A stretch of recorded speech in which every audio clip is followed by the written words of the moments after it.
പ്രഭാതവന്ദനങ്ങൾ. യോഹന്നാൻ 4-ാം അധ്യായം നമുക്കെല്ലാവർക്കും വളരെ പരിചിതമായ ഒന്നാണ്.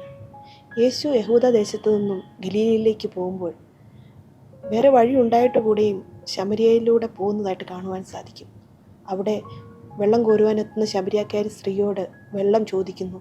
പിന്നീട് അങ്ങോട്ട് നടക്കുന്ന സംഭാഷണം ഒരുപക്ഷെ സുവിശേഷത്തിൽ കാണുന്ന ഏറ്റവും ദൈർഘ്യമേറിയ ഒരു യേശുവിൻ്റെ സംഭാഷണമാണ്. അവിടെ വെച്ച് യേശു അവളോട് സംസാരിക്കുമ്പോൾ അവളുടെ ആദ്യത്തെ ജീവിത രീതിയും അത് എക്സ്പോസ്ഡ് ആവുന്നു. പിന്നീട് അങ്ങോട്ട് യേശു സംസാരിക്കുമ്പോൾ ആ ഒരു രക്ഷയുടെ അനുഭവത്തിലേക്ക് വരികയും ഒരു വലിയ സന്തോഷം അവൾ നിറയുകയും പട്ടണത്തിലേക്ക് യേശുവിനെക്കുറിച്ച് പറയാനായിട്ട് ഓടിപ്പോവുകയൊക്കെ കാണുന്നുണ്ട്.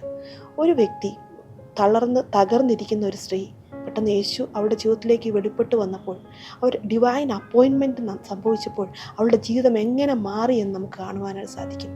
ഇന്ന് ഞാൻ നിങ്ങളോട് പറയുന്നത് ഡിവൈൻ അപ്പോയിൻമെൻറ്റിനെ കുറിച്ചാണ്. നമ്മുടെയൊക്കെ ജീവിതത്തിൽ ഒരുപക്ഷെ നമ്മൾ തകർന്നിരിക്കുകയാണ്, സ്റ്റക്കായിരിക്കുകയാണ്, അടുത്തൊരു ലെവലിലേക്ക് പോകുവാനായിട്ട് സാധിക്കാതിരിക്കുകയാണ്. അങ്ങനെയെങ്കിൽ ഒരു ഡിവൈൻ അപ്പോയിൻമെൻറ്റിനെ നമ്മൾ പ്രതീക്ഷിച്ച് വിശ്വാസത്തോടെ കാത്തിരിക്കുക. കർത്താവ് നിങ്ങളുടെ ജീവിതത്തിൽ ഇടപെടുമ്പോൾ അടുത്തൊരു ലെവലിലേക്ക് പോകുവാനായിട്ട്, അടുത്തൊരു ജീവിത രീതിയിലേക്ക് മാറുവാൻ തക്കവണ്ണം കർത്താവ് നമ്മളെ എല്ലാവരെയും സഹായിക്കും. നമുക്ക് പ്രാർത്ഥിക്കാം. ദൈവമായ കർത്താവെ, ഞങ്ങൾ ഒരുമിച്ച് പ്രാർത്ഥിക്കുന്നു.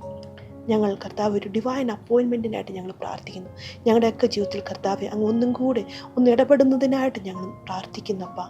അങ്ങയുടെ ഒരു ഇടപെടൽ കർത്താവ് ഞങ്ങളുടെ ജീവിതത്തിലെ മാറ്റങ്ങൾ അങ്ങ് കൊണ്ടുവരുന്നതിനായിട്ട് നന്ദി. ആ കൃപയ്ക്കായിട്ട് ഞങ്ങൾ പ്രാർത്ഥിക്കുന്നപ്പ. ഞങ്ങൾ അങ്ങയെ സ്നേഹിക്കുന്നു, ആരാധിക്കുന്നു. എല്ലാ മാനവും മഹത്വവും യേശുവിൻ്റെ നാമത്തിൽ. ആമേൻ.